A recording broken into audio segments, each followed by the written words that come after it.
And ever since I like got close to the construction space, it always looked cool to me. Especially like you said, like civil dirt work, just excavators, just steel grinding against rock, things just cracking and falling apart, dust flying through the air. It has always been a really visually interesting subject for me. And maybe that's the only reason why I'm kind of able to show that to others, is because I see it myself.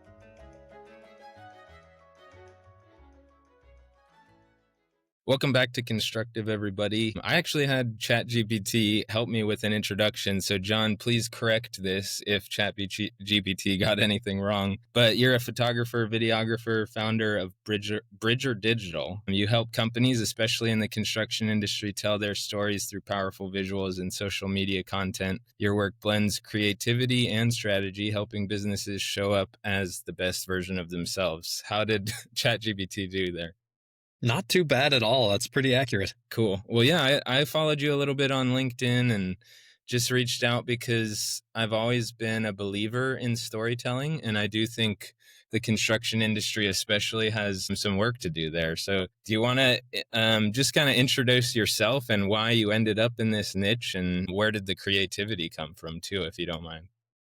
Yeah, absolutely. So unlike the majority of my, I don't want to use the word competitors, but I can't think of an adequate synonym, in the like construction creative space, I actually started with creative first and then moved into construction second. So I got started as a freelance web designer. I was like 21, barely knew what I was doing, just fumbling my way through the dark like any 21-year-old does. And it took me to some cool places. I had a good time doing it. I got to do the whole digital nomad thing for a couple of years. That was an absolute blast.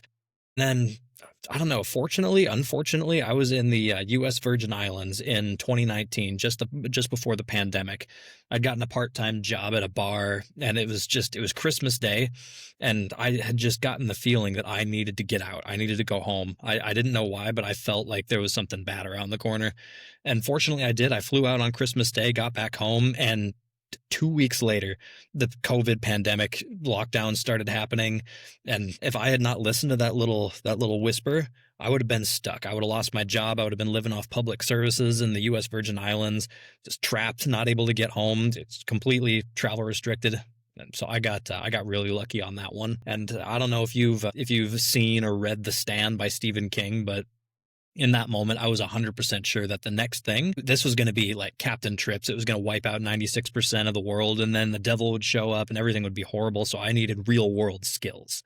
I needed to learn how to do something useful so I wouldn't get eaten. So I decided to go into the construction space. My brother at the time was a general contractor. I went to work for him, and I just learned so much. I learned framing, plumbing, drywalling, basic electrical and plumbing rough-ins. Just it was so much fun. And I also just completely fell in love with the people. And my coworkers, all the other subcontractors that I met during that time, just some of the best people I've ever had the fortune to spend time with. And I just realized this is not the work that I need to be doing, but this is where I need to be. So I decided to apply my skills that I picked up as a freelancer, web design, copywriting, photography, video, social content, to the construction space, and I haven't looked back. It's kind of a unique industry for visual storytelling, I would say. What do you think about the hurdles you face on a construction site when you're trying to create marketing material, just from a visual aspect? From a visual aspect, the only hurdle is that I can't get close enough. Like construction, there's 60,000-pound excavators, there's cranes moving loads overhead. Like safety needs to be taken very seriously, because it's not just me on the line. Like if I screw something up, I could create an accident that could cost the lives of a lot of people. Like if one horrible thing happens, that's really all it takes. So that's probably my biggest bottleneck, is that I just can't get close enough to the action. There's only so much you can do with long telephoto lenses and with drones that are capable of getting closer without really creating a whole lot of safety risks. But apart from that, construction does all the cool work for me. It is a very visually engaging industry. There's so many cool things happening. There are so many cool people doing those cool things. Like it really does all the hard work for me. I do agree with you, but I also, just given my experience starting out in kind of a construction office, we have field guys that go out and take pictures, part of their job. And so every company I've been at, it's been this struggle of like, we need marketing pictures. Who's been taking pictures? And then we look through all these pictures that the construction guys have been taking, and it's like, none of these are good for marketing, mainly because we're taking pictures of like an issue, like a scupper or something, so that's not an interesting marketing picture, or a detail of flashing on a window. Like, but I'm just thinking like, construction is dirty, which, while you were saying that, I kind of reframed my whole thought process, because where I was going at is like, when you think about a construction site, you don't think like sexy marketing. But while you were talking about it, I was kind of like, I've been seeing stuff too, especially in like the dirt world. Like, there's a, for a certain audience, it's super sexy. But do you want to dig in on that? Tell me why you think it's visually compelling a little more.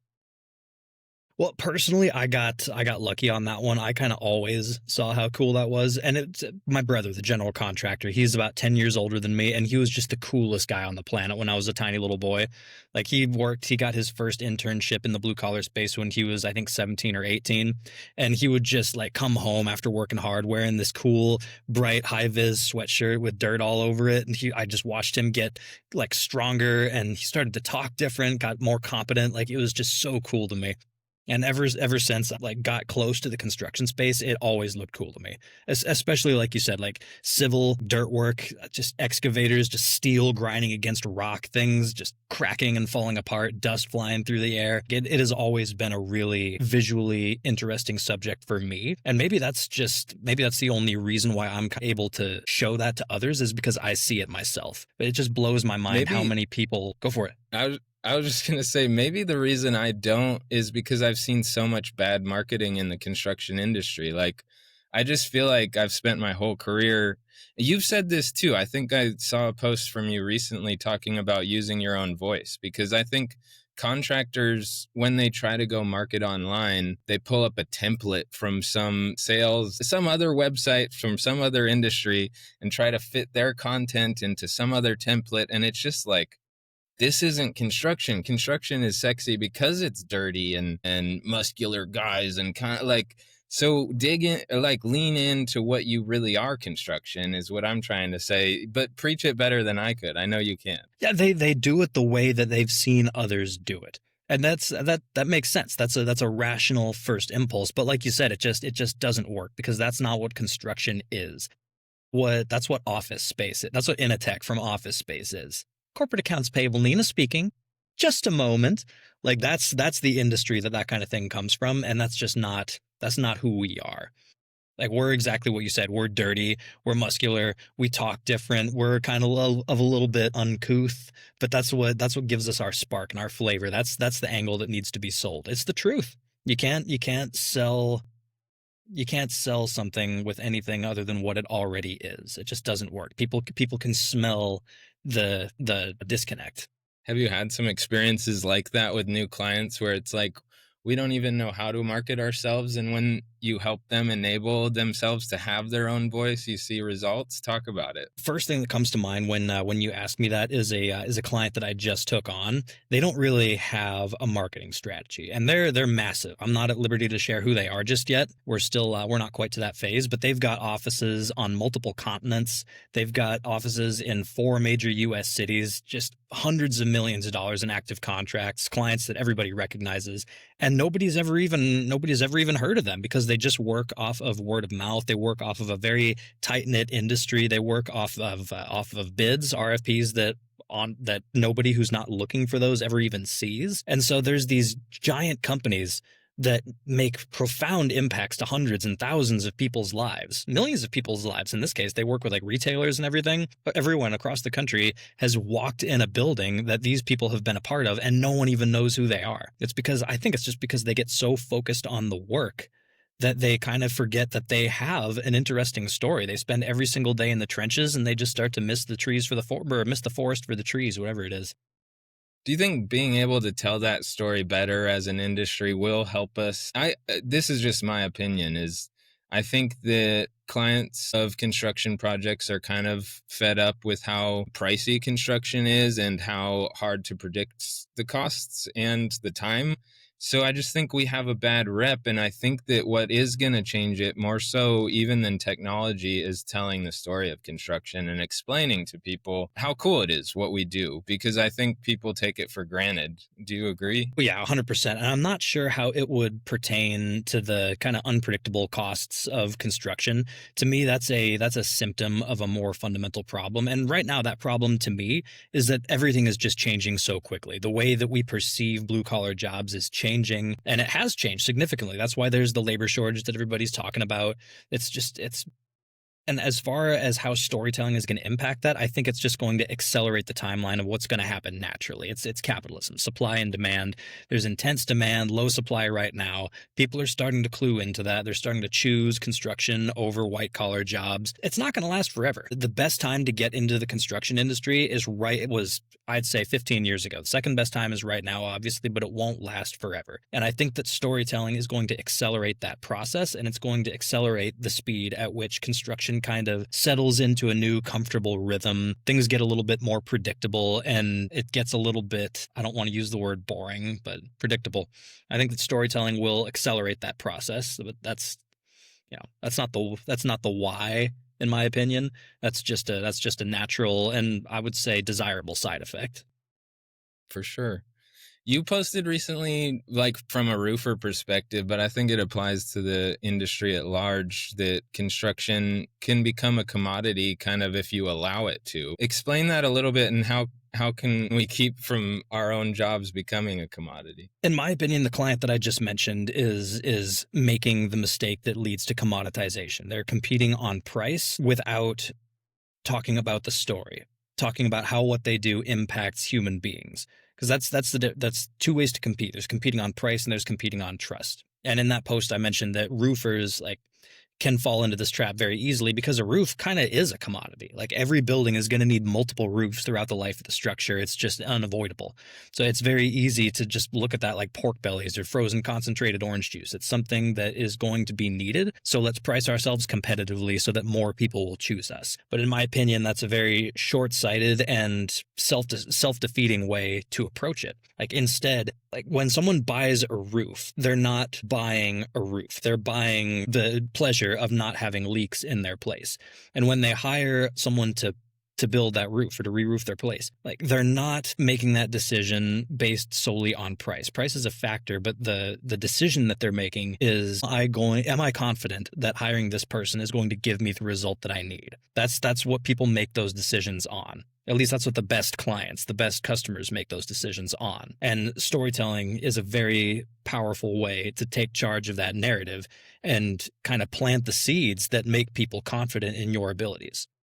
And I kind of Yeah. got off topic a little bit there. Did that answer the question? That was exactly how I wanted you to end it, actually, because I totally agree with you. We can't convince people to trust us without good storytelling. And I think that's the thing, that a lot of us in the construction industry are analytical minded, and we're thinking about numbers, and clients care about that too. But I think it's the story we tell that really wins us the job. Yes, you have to have the years of experience and the track record and all that, but if you can't sum that all up into a compelling story, no client's going to want to buy it. So I just 100% agree. We're preaching from the same church. But I didn't get to give you a chance to like really kind of explain Bridger Digital. Do you want to give kind of what you guys offer, where you're at, company stuff? Yeah, we're playing with a couple of different offers. The primary one is built on my skills as a videographer. That's my favorite thing to do, is just crawl around in the dirt with a bunch of tradesmen, taking cool videos, listening to cool stories. Like, it's a very social experience for me. That's my favorite part of it. But obviously, like, that entails a lot of travel, and a lot of my clients just aren't ready to make that leap. So we're experimenting with some kind of do-it-yourself coaching, where we're like remotely directing our clients and teaching them how to shoot content remotely. And that's especially handy with some of our clients who have offices across the world. Like, I don't want to be flying to the Caribbean and then flying down to South America. Like, that would get old really, really quick. So it gives me a lot more flexibility geographically. It lets me help a lot more people from one location, which is fantastic. And like you, I think you mentioned this earlier, like, a lot of your a lot of your guys take photos for like progress reports just to update Procore or Builder Trend or whatever. And those don't necessarily make for great marketing photos, but great marketing photos can absolutely be acquired with just a cell phone. Like my video camera right now is just my cell phone. Some of the best content I ever shot was done on my cell phone. Like I have about 30 grand worth of video equipment that I've accumulated throughout the years. None of it is necessary. All of it is nice to have, but it is not necessary. The only requirement is just the cell phone that's already in everybody's pocket. It's another thing that we're working on right now is we're working on some training packages, some courses to teach contractors how to acquire those compelling photos and videos just with the materials that they already have available to them, because it is possible. It's awesome. I mean, that's part of kind of sounds like your mission statement was to help people have their own voice. And so, yeah, enabling them to not only have that voice, but to record their own video of it, I think is part of the evolution. And as we see AI, just in doing the podcast, like I have done a ton of creative ventures, but I'm not like the most video savvy guy ever. But AI is making a lot of this stuff more accessible to everybody. If I can create a podcast, pretty much anybody can. And I would just, maybe you can echo this, but what is like your first conversation with a lot of these companies like? Because I imagine it's like, hey, I want to take marketing seriously, and we've taken basically no steps to do so. Like, what does that first conversation look like? What are you encouraging people to do first? Man, there is no universal first conversation because everybody is in a different place. Some people come to me knowing that they need to be doing it, but they have absolutely no time to do it themselves. So they pass it off to me and just hope that it's going to work out, which, full disclosure, it very rarely does. Like this is something that is very dependent on the people who are actually part of these companies. Like I can't just look at them and tell what their story is. I need to hear it from myself. So in a best case scenario, that is the first conversation. It's probably 45 minutes of me sitting down with the owners, your leadership, or at least senior field leadership, listening to what things are actually like at this company. Who do you work for? What kind of projects do you do? Who are the end users of those projects? Like a general contractor who builds homes has a very different set of stakes than somebody who is a heavy civil contractor or a municipal paving contractor, like people who build roads that millions of people drive on every year versus someone who's building a house for themselves, their wife, and their two kids, Jason and Jennifer. Like both of those are very compelling stories, but they need to be told in completely different ways. So that's the first conversation, is just me getting to know my new client as intimately as I can so that I can actually understand their story well enough to tell it to others. Is it often that the biggest first hurdle for clients is cost? And I imagine that being kind of an easy and fun one for you to answer, because I'm sure like you don't cost as much as a huge agency that they might have hired in the past. But I bet that's a fun conversation for you, is talking about how affordable marketing can be. Am I wrong? No, not even a little bit. It is a very fun conversation, and I'm going to be a little bit embarrassed when I get into it. But first, I want to address what you said about, yeah, we are nowhere near as costly as working with some of the real heavy hitters in this industry. Like there's the local marketing agency in the town that I just left, Bozeman, Montana. One of their clients was paying $14,000 a month for social media. $1,000 a month for just really basic posting, a little bit of content capture, some video editing, super basic, about the same amount of work that I do, and they're paying 14 grand a month for it. It just blew my mind. Like our packages range from $1,250 to $5,000 a month, and that's the nice thing about AI. I get the feeling we're going to be talking about this later, but I don't write my content with AI, but I definitely use AI to accelerate my process to fill other roles. Like that's the beautiful thing about it. It's democratizing content creation and creativity. It's allowing people like me to have a much stronger input. Like it's not replacing our jobs yet. Have you played with ChatGPT 5's agent system yet? For sure. Yeah, I had that Yes. make some basic changes to a slideshow last night. I watched it for 8 minutes before I got bored. I came back the next day. It had worked for 32 minutes and it had completely screwed it up. I asked it to populate content to 8 slides. It created 9 slides and it populated content to 2 of them. ChatGPT is still a 4-year-old right now. It's got a long way to go. But in the hands of a skilled operator, it can absolutely magnify creative output fivefold or more, which means better prices for everybody. which, yeah, that might be a bad thing in the short Yeah. term, but I think it's going to be a great thing long term. Yeah, let's get into AI. I would love to have some of your thoughts on it, especially from a marketing perspective. I'll just preamble this with I use it a lot, and it's a research assistant for me. That's what I like to think of it as, because like you said, I still completely agree with the reports that it's making stuff up all the time. I don't know what the percentages are or what, but I'm never really trusting the output, just trying to learn and get better at prompting, and then using it to fill in some of the gaps that I might not want to spend hours Googling about is kind of, and I find it to be very valuable for that. Maybe start with what it is really valuable to you so far. For me, the most valuable thing that it has done for me is content ideation. So I built a custom GPT. I call it the content architect. It takes in details about the business that I've got according to a structure that I use for every project. I'm not going to bore you with the details right now, but it takes details about the company, does some research, and then spits out 40 content ideas. And usually only 12 to 20 of those 40 ideas are actually good. The other ones are either nonsensical or just don't make sense or just a little bit off target. But it takes 45 seconds to run that prompt and get 40 ideas. If I run that prompt 3 times in 10 minutes and look closely, like I can get a month's worth of content just in 10 minutes of work. Like ChatGPT, Claude is a little bit better at creative writing, I guess, but AI is not creative. It's algorithmic. That's literally what it does, is it takes a prompt and then it calculates the result, the output that is most likely to be what you're looking for. So even if you tell it to write a post that is outrageous and contrarian, it's going to give you the output that it sees as most likely to be perceived as contrarian and outrageous. Like it's not going to come up with anything genuinely creative. But what AI is really good for is strategy and planning and thought. It's good at coming up with like plot structures and outlines and formulas. It's good at coming up with ideas, but it does take a human being to turn those raw ideas into something useful. But yeah, content ideation, that's my biggest use case. It saves me hours of work every month with all my clients.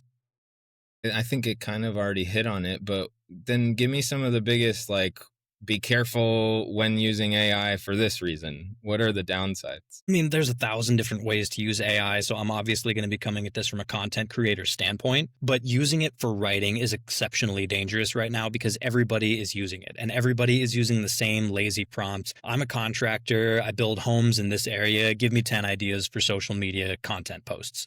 Like 15 people in every single city around the US have made that prompt in the last 12 hours. I guarantee it. And that's why so much of the content sounds similar. So using output directly from the AI is just a recipe for being ignored and blending in with everybody else. However, there are ways to modify your prompts to get better content, to get better ideas, things that will actually stand out. And interestingly enough, it takes the exact same thing that most people are using AI to avoid, which is just effort. Like if you make an effort in your posts and it shows, people will forgive you. They'll forgive the fact that you used it with AI. If they read a really intelligent post that clearly comes from your personal experience, but they notice a couple of M dashes, they're not going to have a problem with that as long as they can smell the effort. But if they smell laziness, that's just repulsive to everybody. Everyone respects effort. Amen to that. I feel the same way. I'm sifting through my social media threads, just trying to find something original, something that was made by a human, something that had human thought involved, and not, yeah, it just feels like the AI content feels very recycled. And that's because it is, like you were outlining. I don't think everybody is realizing, like, this is pulling, some reports say 70% from Reddit. So it's humans that have talked about some pretty crazy stuff that goes into the outputs that we're getting. But how do you keep up with market trends in marketing? Maybe cater this to the construction industry, because as we get better, I think maybe the drive will be to copy other people. And I hope we're both going to deter people away from that. But should you try to be trendy? If so, how? And if not, how not? I am wrestling with this one a lot personally. I've always been averse to trends. I wasn't Mr. Popular in school. I'm sure you can tell that from everything about me, but I've always avoided trends. But I am realizing that capitalizing on trends in the short term can be valuable as long as you don't make that your entire personality. Like if your entire content strategy is capitalizing on trends, you're boring. You have no actual personality. Everyone can tell, and we want you to go away. But if you leverage a trend as it comes and use that to generate eyeballs on your content and on your profiles, but you also pair it with some original stuff, some actual value that you're bringing to the table, I can see leveraging a trend as a healthy way to generate interest. Posting about current events, the whole me as a packaged toy idea. That's something that I didn't jump on. I kind of wish I had because it was a little bit of fun. It was a little bit of fun to watch that in the moment. Yeah. But everyone did it very tongue in cheek. Everyone was having a good time. They were playing around. That was one of the instances where I saw the entire community playing together, and that was really refreshing to see. Yeah. So that's a good way to take advantage of a trend, but just yeah, moderation. Don't make it your entire strategy. And probably don't act like you were the first one to do it either. I think those were funny. I definitely created a few action figures of myself, but I never posted it because for that same reason. I was like, too many people have seen these, but I like looking at my own. I'm like, oh, cool, that's me as an action figure. But yeah, I just liked when people posted stuff like that and were self-aware enough to be like, I know everybody's Yeah, posting, but isn't this funny? And yeah, they're we all honest can have a about laugh it. about it. I do the same thing when I make cold calls. I make 10 cold calls a day. And usually, if it's someone I've never talked to, I have no introduction to, I'll say, hey, my name is John. This is 100% a cold call. I'd like to get 20 seconds of your day to shoot my shot. What do you think? I've had 5 people in the last 8 months hang up on me with that. As long as you're on it, that's why everyone's calling. That is why every cold caller is calling. They want a little bit of your time to shoot their shot. What do you think? That's my story is not unique, but it's honest, and people will tolerate honesty. It's the same way with those. If you're coming at the action figure trend or whatever, saying, "Hey, I know everybody is doing this, but it looked fun. Let's give it a shot." Like they'll cut you some slack. They'll have some fun with you. Well, it lines up with the reason I started this podcast, and the name of it is just like construction is an industry where we've got a lot of conflict and a lot of things go wrong, but I want to be helpful. I want to like be in this industry as a helpful person. I wonder too if you have advice because I don't know from a marketing perspective, but I'm just seeing it's kind of like a life lesson for me is just don't be so driven by the bottom line or money. In my marriage, I think about this. Like, if I'm just always thinking about how much money we're spending, I'm a horrible person to hang out with. I think the same thing is true in business and probably marketing too. If you're just like desperate for that dollar, your cold call is going to come across bad because you're going to probably fake it or whatever. You're going to be manipulative on accident, even just because you're desperate. And so, I don't know. The life lesson for me has been don't be desperate for money, be desperate to make honest, good relationships with other human beings and help them. Try to get outside of yourself and help somebody else. And I know like it hasn't rewarded me amazingly. I'm not a billionaire from it. I don't ever expect to become a billionaire from doing that, but the reward is more valuable than money to me. It sounds cliche, but I don't know. Do you agree? Yes, first of all, yes, I do agree with you. Becoming a billionaire, see, I'm a very capitalist person. I love capitalism. I think it is a beautiful system that almost perfectly reflects natural selection, which is the dominant force that has taken us from single-celled amoebas crawling around in the primordial soup to the dominant life form on the planet with a real shot at spreading ourselves across the entire universe. Like it's not always ugly, but natural selection is, or it's not always fun, but it is always beautiful and it is always useful. Like I think evolution is the most powerful force in the universe, greater than gravity, greater than the laws of thermodynamics, and I think capitalism is a big part of that. However, I am not okay with people stepping on others to get what they want. Like that's one of the things that humans evolved to do. We evolved to be individualist, but we evolved that the people that nature selected for were the ones whose personal ambitions also furthered the survival of the species. So yeah, I think that aspirations of becoming a billionaire aren't really feasible if you're not willing to just tear people apart and eat them like a jaguar tearing up a warthog, and that's something that I'm just not willing to do. Like, and I'm Yeah. comfortable with not maximizing my entire potential as long as I can live with myself throughout my life and have a good time and have meaningful, real relationships with my clients, with my family. Like, and so I try never to think of the bottom line. Like you said, people can smell desperation a mile away, and it immediately puts us into shields up. And it totally should. Like, I don't have any problem with desperate people. Like, if you don't make a sale or if you don't get a job, like, then you don't eat. You've got every reason to be desperate in a situation like that. But it's also not unreasonable for other people to be kind of averse to that. True. Yeah, I mean, I should recant what I said earlier, because I love desperation in people and I want to help people who are desperate, but I don't like greed. And I guess that's the difference, is like, if you need it so bad that you're willing to lie about it, I can forgive that if you can be honest about it later or something. Like, but if you're just going to lie to me to get more in your coffers, that's kind of unforgivable. Good point. There's a big But difference yeah, thanks, John. Is between there, like, I avarice and always like to desperation. end, right. I always like to end with kind of advice to younger people or people coming in wanting to be like you, John. What advice would you give to yourself as a younger person, or yeah, somebody wanting to come in do something like you do? If whatever someone wants to do, I give the same advice to every 16, 17, 18, 19, 20 year old that I meet.